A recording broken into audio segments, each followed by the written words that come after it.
JBNN will keep you informed. I'm Michelle Jones. Before we get into the news, please remember to like, subscribe, leave a comment, and share the news with family and friends today. Now on to the news. Bar robbed. Bartender shot in Croft Sale, Clarendon. A 41-year-old bartender was shot while fleeing a robbery at the establishment in Croft Sale, Clarendon last night. She remains in hospital. The police are searching for the assailants. It is reported that at about 10:30 p.m., patrons were at the bar when gunmen entered and robbed them of their possessions and an undetermined sum of money. The bartender reportedly ran from the establishment and was shot by the hoodlums. The men escaped in the area.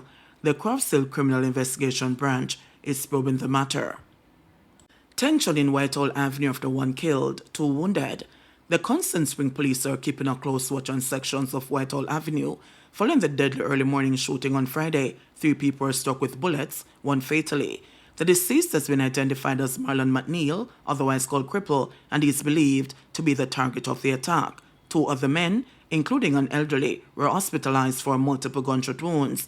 Eyewitnesses say the elderly man was on his way to work when he got shot.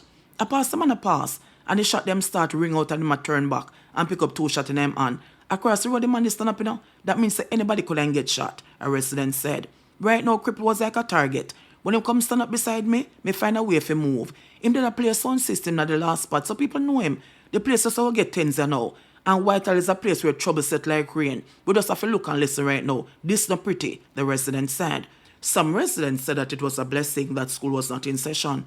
I write that some people walk with them picnic to school, or picnic them walk by themselves to school. We want the police them do the investigation and bring over to justice. We don't want Whitehall for break out again. I will if I shot fire, the weekend I got tense. A man wake up this morning and never know today was the last day, an elderly woman said. The police were quick on the scene and investigators were following blood trails and collecting things of evidential value.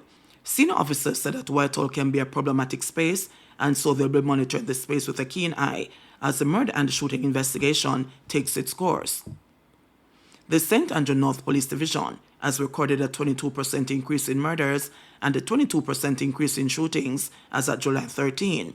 33 murders have been committed and 39 shootings. Injured persons report have also increased when compared to the similar period in 2023. Rape, robberies, and break-ins have declined.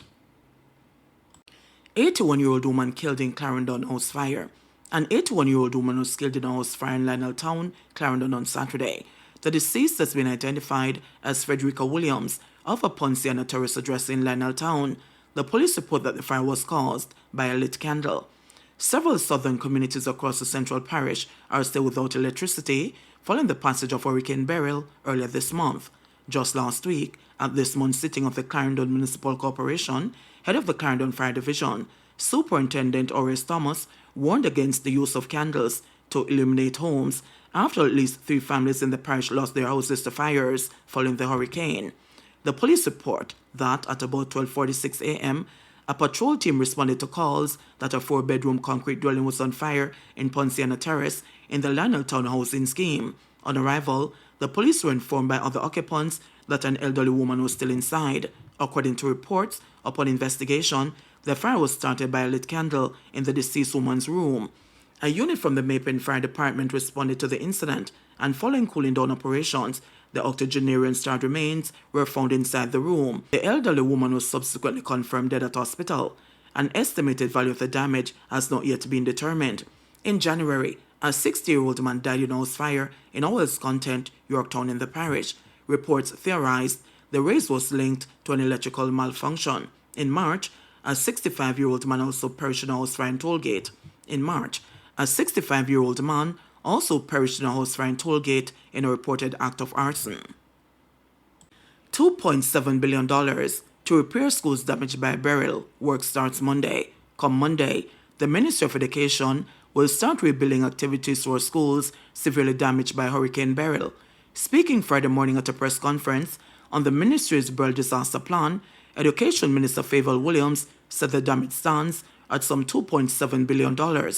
She says the number of schools damaged by the weather system has climbed from 212 to 309 and is expected to rise further. Work will begin for schools categorized as Priority 1, 2, and 3.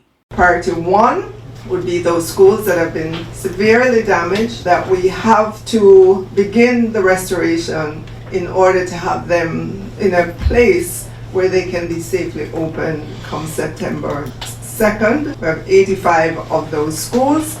The estimated damage there is $1.42 billion. Some of the names are Bull Savannah Primaries, Monroe College, Hampton School for Girls. Priority category number 2, those are schools that have suffered damage, but they can operate while work is underway. We have 110. And then in the category 3, these schools that have suffered minor damage, they can operate as well while the work is being done. There are 114. Minister Williams also provided an update on the state of residential childcare facilities post-Hurricane Beryl. She said assessments were carried out by the Child Protection and the Family Services Agency, CPFSA. While damage was relatively minor across different facilities, there was major damage to the Manning's child care facility in St. Elizabeth. Damage was done to the roofs of the facility's kitchen, main dining room, a dormitory, and farming equipment storeroom. Our children in state care were safe during the hurricane and are safe since its passage. If we look across our public libraries, we have 110. We do note that there's some damage. Man gets near 30 years for triple murder. A St. Catherine man was among 3 men who stormed a house in St. Catherine 3 years ago and shot and killed 3 men, was on Friday sentenced to life in prison and ordered to serve 29 years before being eligible for parole. Oral Jobson, 25, was handed 3 life sentences and ordered to serve 32 years in prison by Justice Dale Palmer on each count of murder. However, his sentence was reduced after the 3 years that he spent in custody was deducted.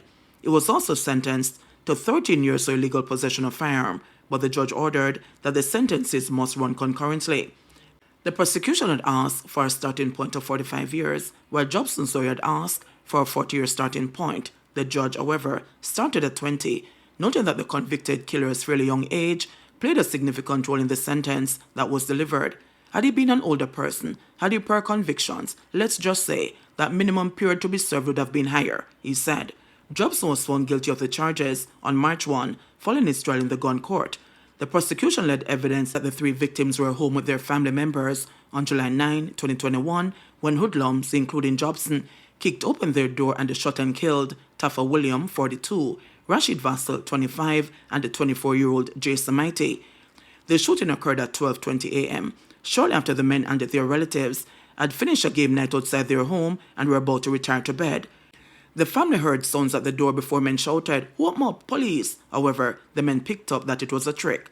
The Woodlums, however, kicked open the door and shot the 3 men.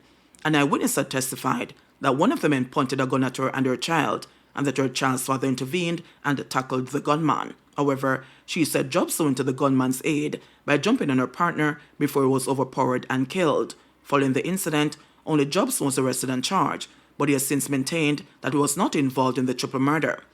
Before the sentence was passed, Jobson's lawyer, Carlton Coleman, asked the judge to consider that his client was still a young man and had no previous convictions. Coleman also asked the judge to accept the community residents' report that Jobson was a man of good character and that they were surprised to hear of his involvement in the murder, along with the fact that he was gainfully employed at the time of the incident as mitigating factors. He further suggests that the judge used a starting point of 40 years, but that his client be credited for time spent in custody. 40 years is reasonable and pretty high up the scale, but I put it there because it is 3 counts of murder. So he'll be punished, but at the same time, he would have the benefit of some reformation because he would not have gotten the full tariff, and he's still a young man, Coleman said. Prosecutor Sean Martin, on the other hand, recommended a starting point of 45. He said that although Jobson was one of 3 men, he was just as responsible. Prosecutor Sean Martin, on the other hand, recommended a starting point of 45. He said that although Jobson was one of 3 men, he was just as responsible for their actions. Martin, while describing the murder as callous and extremely brazen, said that a strong message must be sent to the society that persons cannot go about killing off Jamaicans willy-nilly, as they will be stopped and the court will not turn a blind eye. The damage caused to the community by this murder is immeasurable, and there is no sentence that could satisfy the injuries caused to the family and friends of the deceased men. This sentence cannot heal the pain inflicted by the defendants under their senseless act, but will ensure that they'll never have the opportunity of inflicting this anguish on another family, Martin said. JBN will keep you informed. Please remember to subscribe, like, share, leave us a comment, and click the notification bell to receive our daily news items.